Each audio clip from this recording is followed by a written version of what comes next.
I'm married to a man who operates on human hearts for a living and still cannot say the words, "I need you."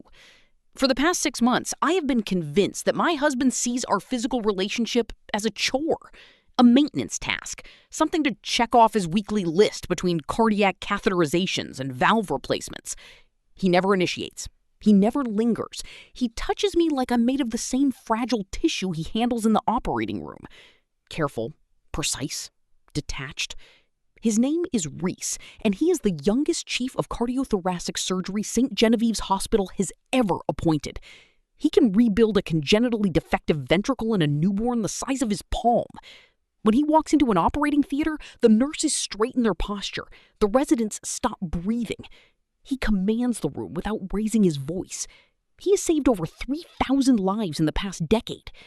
But at 9:37 every evening, when I close my book and shift toward him in our bed, he becomes a man who is clearly running out the clock. Last night, I kissed his jaw. He did not look up from his laptop. I traced my fingers down his sternum. He adjusted his reading glasses and scrolled to the next page of a study on transcatheter bypass techniques. I whispered his name. Rhys. He held up one finger. The universal gesture for, "One moment, my darling, I am in the middle of something critically important." The moment stretched to 47 minutes. I counted. When his laptop finally closed and the room went dark, I felt him hesitate. His hand hovered somewhere near my hip, but never landed. His breathing was irregular. I could hear him thinking. Or rather, I could hear the silence of him trying very hard not to think. He rolled away. He always rolls away. "Good night, Tessa," he said to the wall. "Good night," I said to his shoulder blades. I lay awake for almost 2 hours after that, staring at the ceiling, wondering if I had become the kind of wife you keep for the dinner parties and the hospital fundraisers, the charming pediatrician who makes your colleagues laugh and your donors feel generous, the woman in the photographs on your desk, present, polished, entirely untouched. The wash part? He approached me during a coffee break, tall and broad and so absurdly handsome that I assumed he was lost. He asked about my research. He asked about my residency. He asked if I wanted to get dinner at a restaurant that required a reservation 6 months in advance. And somehow, he had one. That night, he kissed me in the rain on the banks of the Danube. It was straight out of a movie I had never believed I would star in. He told me I was the most fascinating woman he had ever met. He said my voice made him forget about cardiology. That was the exact quote. "Your voice makes me forget about cardiology." For a man like Rhys, that was the equivalent of a Shakespearean sonnet. For the first 2 years, he was relentless. He would text me in the middle of the day just to say he was thinking about the curve of my neck. He would show up at my apartment at 2 a.m. after a double bypass surgery and wake me up with his mouth. He made me feel desired in a way that was almost aggressive, like I was a condition he needed to treat. And I loved it. Then we got married, and the switch flipped. At first, I thought it was the stress of the promotion. Then I thought it was my fault. Maybe I had let myself go. Maybe I was less interesting than I used to be. Maybe the chase was over and he was bored of the catch. I started wearing nicer underwear. I started initiating more. He would respond just enough to maintain plausible deniability. And then he would go back to his laptop and his studies and his endless silent calculations. A month ago, I started sleeping in the guest room. He did not ask why. He just looked at me across the breakfast table with those impenetrable gray eyes and said, "I hope the mattress in there is comfortable. If not, I can have a new one delivered. If not, I can have a new one delivered." I wanted to throw my coffee at his beautiful face. Tonight, I have decided to try one more time. Because apparently, I am a glutton for punishment. I wear the silk nightgown he bought me on our first anniversary. I brush my hair until it gleams. I light a candle on the nightstand. He walks in at 9:14. He has changed into his pajama pants and a worn navy t-shirt from his residency at Johns Hopkins. He looks at me. He looks at the candle. He looks at his laptop. There is a visible war happening behind his gray eyes. He is calculating something. Weighing something. Then he walks past me, sits down at his desk, opens the laptop, and starts typing. I count to 60 in my head. Then I count to 60 again. Then I stand up, walk to the bed, pull the covers up to my chin, and turn my back to him. "Good night, Rhys," I say. There was a pause. A long pause. The kind of pause that makes me think maybe, just maybe. "Good night," he says. Nothing else. I close my eyes so hard I see stars. What I do not know, what I will not discover for another 3 months, is that Rhys is not cold. He is not disinterested. He is not even working on that laptop. He is staring at a blank document with the cursor blinking. And he is timing himself. He has been timing himself for the past 6 months. He read an article in a men's lifestyle magazine that I will later find crumpled in the bottom of his gym bag. The headline was, "How to Please Your Woman Every Time in 60 Seconds or Less." The subheading was, "Build Anticipation by Playing Hard to Get at Night." The methodology was a stopwatch. The goal was to last exactly 60 seconds of eye contact and measured touch before initiating. No more, no less. The article was written by a man named Kian Rossi, who claims to be a relationship expert and intimacy coach. Kian Rossi has over 2 million followers on the platform Pulse. He posts daily videos about masculine frame control. His tagline is, "Make her chase the king." He charges $49 a month for his exclusive men's community, the Inner Circle. His advice is marketed toward insecure men who feel they are not dominant enough in their relationships. Rhys, who has performed 700 heart transplants and lectures at the world's most prestigious medical conferences. Rhys, who once told a senator to be quiet during a policy roundtable and was immediately obeyed. Rhys, who could have any woman in any room, reads Kian Rossi's advice and applies it to our marriage like a surgical protocol. I will find out about. She seemed receptive on Friday but could not replicate results. And the one that will finally break my heart and heal it simultaneously, I miss her. Why can't I just tell her I miss her? But tonight, right now, I know none of this. I only know that my husband is ignoring me again, and I am lying in the dark, making a decision. Tomorrow morning, I am going to find out what is on that laptop, and if it is another woman, God help her. And if it is something else, God help him. Breakfast the next morning is a study in avoidance. Rhys eats his steel-cut oatmeal with the mechanical precision of a man who views food as fuel and pleasure as an alien concept. He reads the paper, he sips his black coffee. He does not look at me. I watch him over the rim of my own coffee cup. The mug is chipped on the handle. I bought it for him at a gift shop in the hospital lobby during his first year as chief. It says "World's Best Cardio God." He uses it every morning. He has never once mentioned the words on the side. "I have a surgery at 7, he says, folding his paper. "I will be home late." "What time?" I ask. He hesitates. 9, maybe 9:30. "Okay," I say. He stands up. He pauses behind my chair. His hand hovers near my shoulder. I can feel the air displacement, the warmth of his palm. He does not touch me. He walks away. The front door closes. I sit at the kitchen table for a long time. Then I walk to his office. The laptop is on his desk, closed, charging, taunting me. I have never gone through his things. I have never felt the need. He is the most honest man I have ever met. He does not lie. He simply omits everything, all the time. I open the laptop. The screen illuminates. Password required. I try his birthday. Rejected. I try our anniversary. Rejected. I try the date of his first heart transplant. Rejected. I sit back in his chair. My chair now, I suppose. And I think. Then I type. Tessa. The screen unlocks. I stare at the desktop for a long moment. My name. His password is my name. The desktop is meticulously organized. Folders labeled in all caps. Surgical schedules. Research. Insurance. Taxes. And a folder labeled PR. I open PR.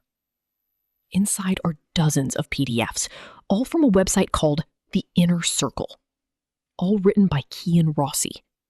All bearing titles like The Dominance Paradox, Why She Secretly Wants You to Ignore Her, The Countdown Method for Maximum Attraction, The Art of Emotional Withholding.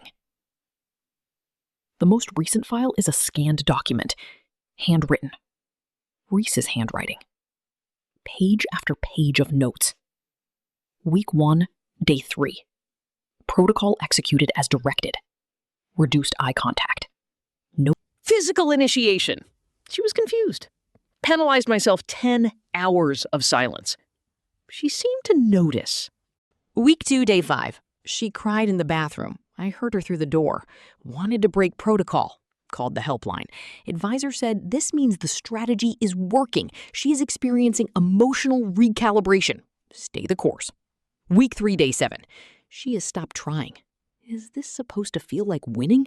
Because it feels like I am watching my marriage die in slow motion. Advisor says this is the breakthrough moment. Do not retreat now. She will come to me. Week 4, day 2. She moved to the guest room. I am losing my mind. I have read every cardiology study ever published on the physiological effects of loneliness. My resting heart rate is elevated. My cortisol levels are spiking. I am exhibiting symptoms of acute stress disorder. I am the patient now. I am prescribing myself a protocol that is killing me. I will call the advisor tomorrow and tell him I'm done. The final entry is dated 3 days ago. The advisor's voicemail is full. His subscription is auto-renewed for another 6 months. I have spent $4,000 on this program. I have spent $0 on the therapy I clearly need. I am the smartest idiot in the history of medicine. Tessa, if you ever read this, I am so sorry. I do not know how to be a husband. I only know how to fix things that are broken, and I did not know how to fix us. So I asked someone who claimed to have the answer, and I followed his instructions like I was performing a procedure on a patient I could not afford to lose. And I made everything worse. I always make everything worse when it comes to you, because you are the only person I have ever been terrified of disappointing, and that terror makes me stupid. Please come back to our bedroom. I will delete every file. I will burn every book. I will talk to you. I will actually talk to you. I will use words. Real words. Not protocols, not timers, not strategies, just the truth. The truth is, I have been in love with you since the moment you corrected my statistical methodology in Vienna. The truth is, I have never stopped being in love with you. The truth is, I wake up every morning and look at you and think I do not deserve this woman, and then I spend the rest of the day proving myself right. I am done proving myself right. Please. I close the laptop. I am crying.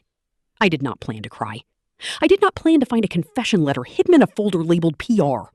I did not plan to discover that my emotionally constipated husband has been paying a scam artist to teach him how to be a worse version of himself. And yet here we are. I need a plan. I need to find out who this Kian Rossi is. I need to destroy him. And then I need to go home and hug my husband until he understands that he never needed to be fixed. But first, I need to open the browser history. The browser history is a nightmare. Hundreds of visits to the Inner Circle website, dozens of video views, comments left under Kian Rossi's posts. Username, CardioKing88. I scroll through the comments. This is great stuff. My wife has been distant, and I think this is helping. Also, what do you do if she moves to another room entirely? And I tried the countdown method. She asked me if I was having a stroke because I was just staring at her for a full minute without blinking. Advice requested urgently.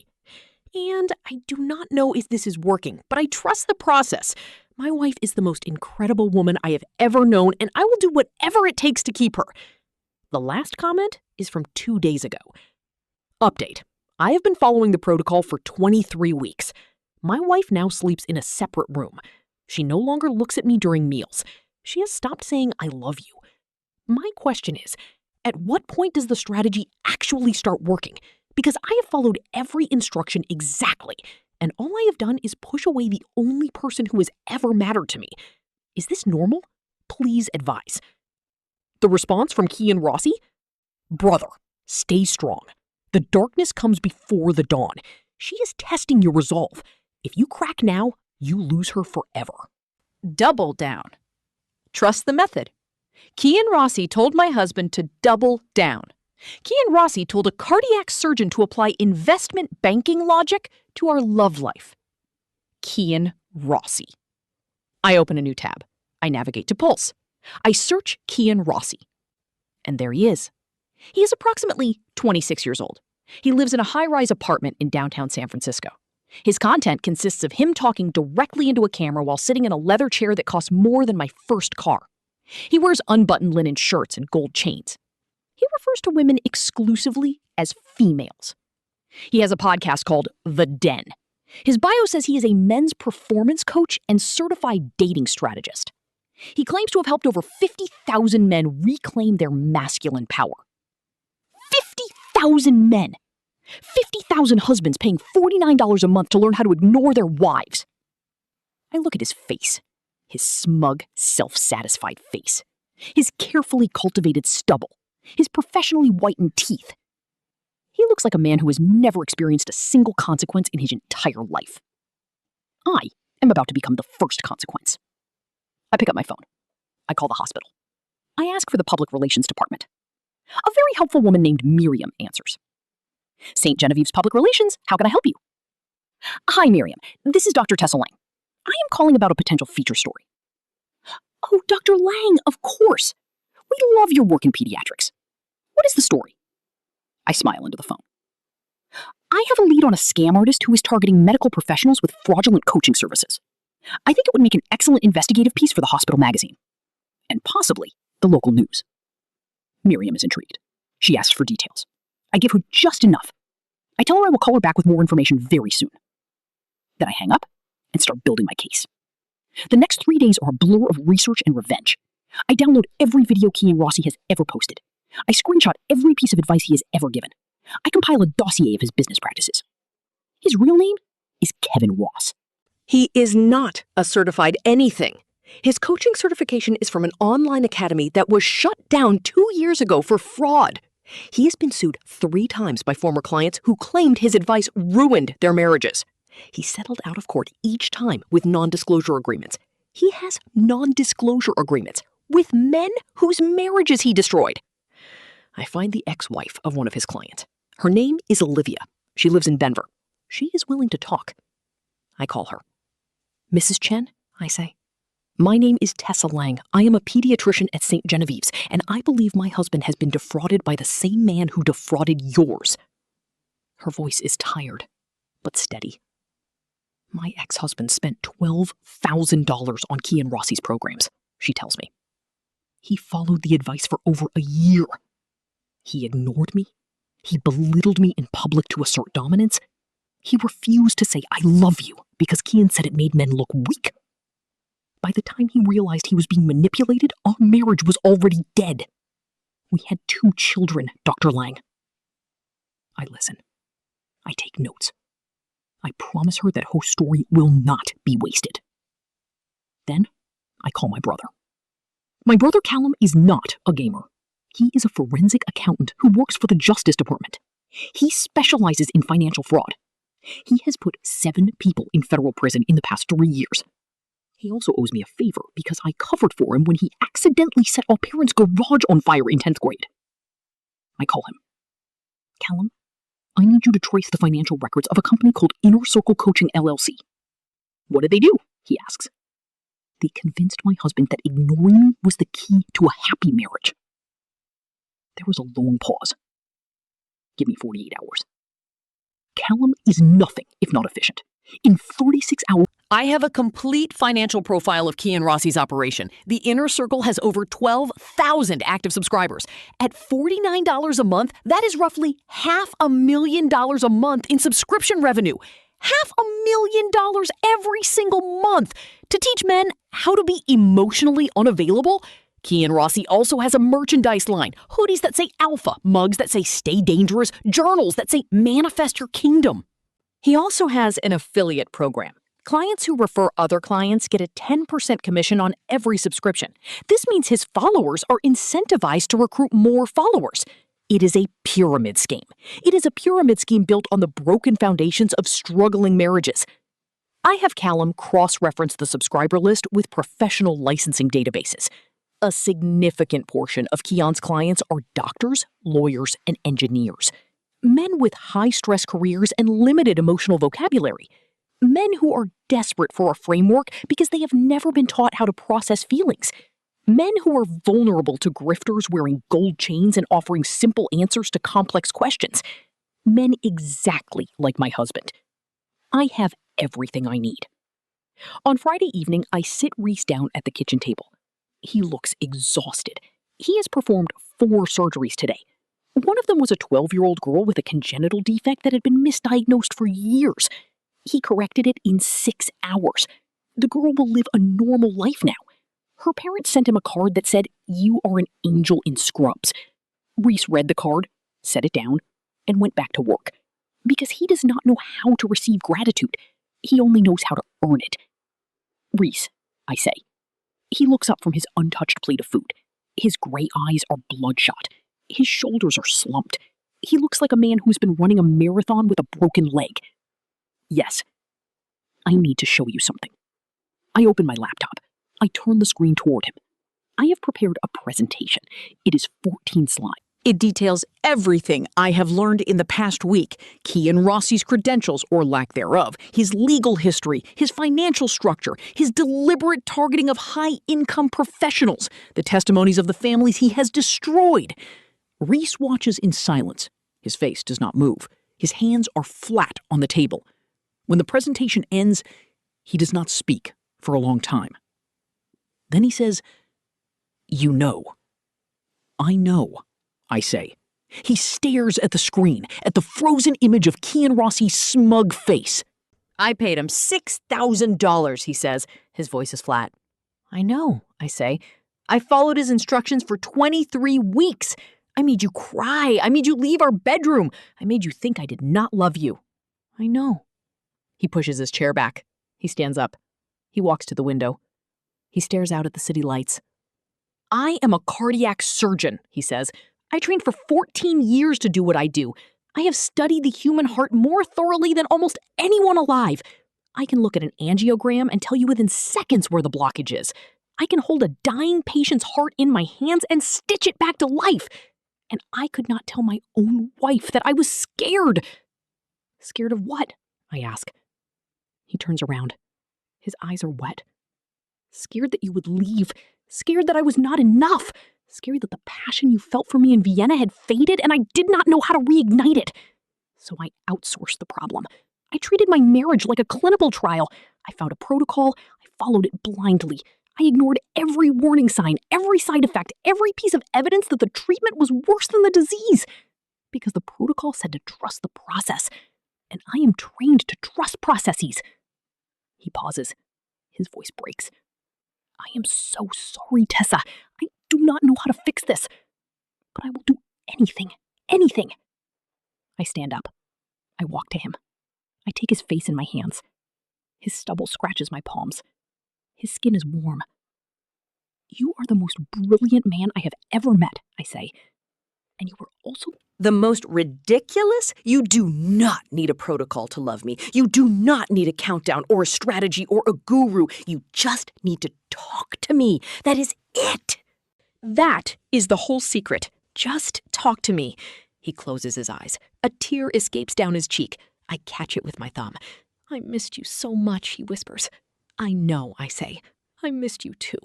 He wraps his arms around me. He pulls me against his chest. His heart is pounding, a strong, steady rhythm. The heartbeat of a man who has spent his whole life fixing other people's hearts and is only now learning how to tend to his own.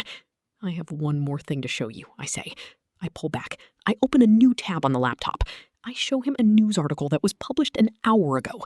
St. Genevieve's Hospital investigates fraudulent coaching scheme targeting medical professionals. The article details Kian Rossi's operation.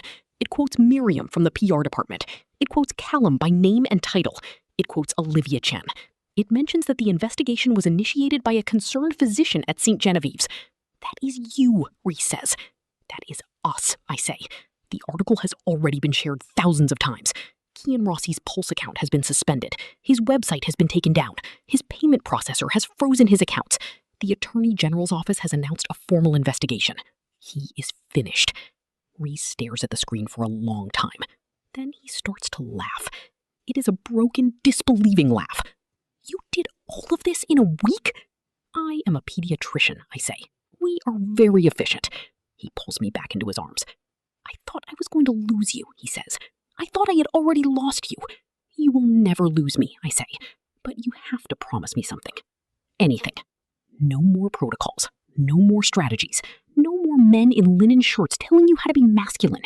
If you are confused about us, you come to me. You talk to me. You trust me enough to let me help. He nods. His chin rests on top of my head. I promise, he says. No more secrets. No more walls. No more idiots with podcasts. I laugh against his chest. I love you, I say. I love you too, he says. His voice is rough with emotion. I have always loved you. I was just too stupid to say it.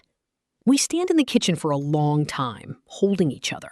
The city hums outside the window, the laptop screen goes dark, and somewhere in San Francisco, Kian Rossi is packing his bags and checking his bank balance and realizing that his empire of masculine dominance has just been dismantled by a pediatrician and her cardiac surgeon husband. The irony is not lost on me. 3 months later, the hospital charity gala is held in a ballroom overlooking the bay. I am wearing a dark green dress that Rhys picked out for me. He said it matched my eyes. He said it without a script, without a timer, without checking a PDF. He just said it because he meant it. We are standing near the champagne table. His hand is resting on the small of my back, warm and present and entirely uncalculated. A reporter from the local news approaches us. "Dr. Lang," she says, "can I get a quote about the Inner Circle investigation? The Attorney General's office just announced the formal charges." I smile. I look at Rhys. He nods. "I would say," I tell the reporter, "that love is not a strategy. It is not a protocol. It is not a game. It is a skill. And like any skill, it requires practice and patience and the willingness to fail. The problem with men like Kian Rossi is they convinced good men that failure was weakness, when really it is the only way to learn." The reporter writes down my words. She asks Rhys if he has anything to add. He looks at me, not at the reporter, at me. "I spent 23 weeks following someone else's instructions," he says. "I spent those same weeks watching my wife slip further and further away. I will spend the rest of my life making up for that mistake, and I will never, never let anyone else tell me how to love my wife." The reporter thanks us and moves on. Rhys turns to me. His gray eyes are soft. "Was that okay?" he asks. "That was perfect," I say. Later that night, we are lying in bed. In our bedroom. The guest room has been converted into a home office. I am curled against his side. His fingers are tracing lazy circles on my shoulder. His heart is beating steady beneath my ear. "Tessa," he says. I have been thinking about something. Something dangerous, I am sure. I feel him smile in the darkness. "I want to write a book," he says. "About what happened. About the psychology of vulnerability. About how intelligent people can be seduced by simple answers to complex emotional problems. About how the medical community needs to talk more openly about the emotional lives of doctors." I lift my head. I look at him. "That is a brilliant idea." "You think so?" "I think so." He kisses my forehead. "Will you help me?" "Of course I will." He pulls me closer. "I have a title in mind," he says. "What is it?" "The heart is a muscle. Or it should be." I laugh. "That is terrible." "I love it." He laughs too. And the sound of it, the unguarded, genuine sound of my husband laughing, is the best thing I have heard in months. Outside the window, the city lights glitter. Inside the bedroom, two imperfect people hold each other in the dark. Neither of them is following a script. Neither of them is counting the seconds. Neither of them is pretending to be anything other than what they are. Just a woman who fights for her family. And a man who finally learned how to say, "I need." And somewhere in a federal courtroom, a scam artist in an ill-fitting suit is learning that consequences are not a strategy. They are a guarantee.